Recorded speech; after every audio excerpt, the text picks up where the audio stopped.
Hello दोस्तों, नमस्कार, जय हिंद साथियों। आज हम बात करेंगे बौद्ध और संप्रदाय, बौद्ध धर्म और बौद्ध संप्रदाय और सनातन के अंतर संबंधों के विषय में। जो भी आज लोग ढोंग फैला रहे हैं कि वो अलग है या वो उसके खिलाफ रहा, तो भगवान बुद्ध ने पहली बात तो कभी ऐसा कोई वाणी या कोई शब्द प्रयोग नहीं किया जिससे कोई समाज आहत हो। तो उन्होंने यहाँ तक कि भगवान बुद्ध ने स्वयं कभी ये नहीं कहा कि मैं किसी एक अलग संप्रदाय की स्थापना कर रहा हूँ। वो भी भगवान बुद्ध जब इस समय जिस समय आज हमारे समाज में बहुत से ढोंगी बाबा हो गए जो साधुत्व को बदनाम कर रहे हैं और सनातन के नाम पर अपनी दुकान चला रहे हैं साधु बनकर।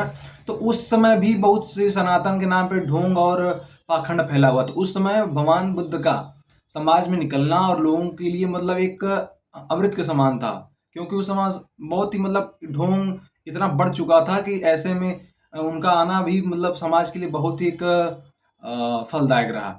भगवान बुद्ध स्वयं जो थे, ऐसा वो खुद जो सनातन के वास्तविक विचार थे वो उसी को प्रसारित कर रहे थे। ऐसा नहीं कि वो सनातन से अलग थे। चाहे जैन रहे चाहे बौद्ध रहे, वो खुद सनातन के हिस्सा थे, सनातन में जन्मे और सनातन का ही बाद में उन्होंने प्रचार प्रसार किया, सनातन का सही व्याख्या की।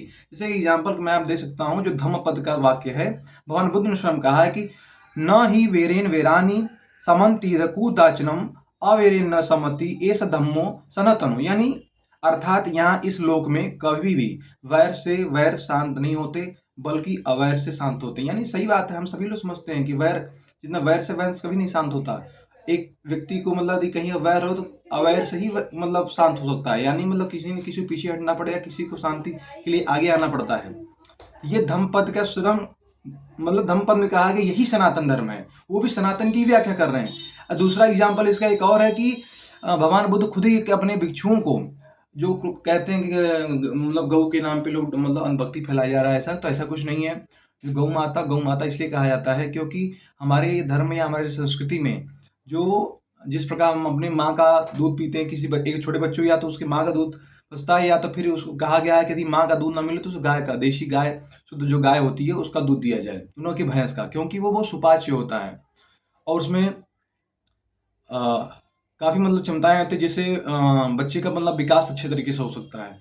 इतना नहीं, जो बात आती है जो गौमूत्र की, तो हमारे त्रिपिटक जो है, भगवान बुद्ध ने जो त्रिपिटक है, वो त्रिपिटक के विनय पिटक में कहा गया है।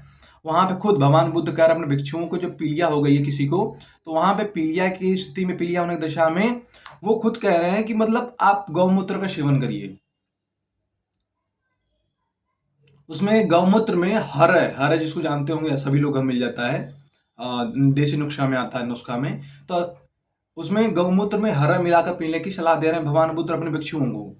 ये जो आजकल के नए नए ठो आ गए हैं बौद्ध धर्म के नए नीले कबूतर, और कुछ हमारे भी धर्म में मतलब इधर अपने सनातन में जो बदनाम कर रहे हैं, दुकान चला रहे हैं, ऐसे लोगों से बिल्कुल हट रही है। और जो अपने यहाँ को बहुत बड़ा बौद्ध धर्म के मतलब समर्थक कहते हैं, गलत एक व्याख्या कर रहे हैं सनातन की चाहे बौद्ध की, तो इन्हें जानना चाहिए कि बौद्ध सनातन चाहे जौन है, कोई अलग नहीं है।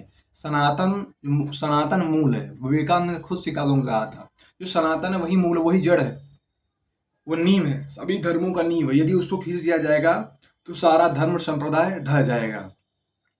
तो जब भी जैन हुआ, चाहे संप्रदाय, जब भी देश में हमारे यहाँ अराजकता फैली या धर्म में या साधुत्व के नाम पर उसको बदनाम करने का प्रयास किया गया, या ढोंग या पाखंड को फैलाया गया, तब हमारे समाज में ऐसे ऐसे महान लोग जन्म लेते रहे हैं और इसी समस्याओं को मिटाने के लिए, निदान के लिए समाज में निकलते रहे और लोगों को बताने का, उससे भ्रम से निकालने का प्रयास करते रहे। तो ऐसे ढोंगियों से, ऐसे गलत व्याख्या करने वाले धर्म और संप्रदायों के लोगों से दूर रहिए।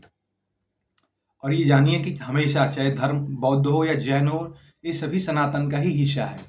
यदि आप देखेंगे पूर्वार्ध में मतलब बहुत सभी इतिहासों का अध्ययन करेंगे तो आप पाएंगे कि पहले सब एक ही था, वो भी सनातन धर्म ही था, उसके बाद ही किसी का प्रादुर्भाव हुआ।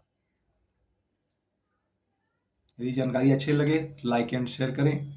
जय हिंद, जय भारत।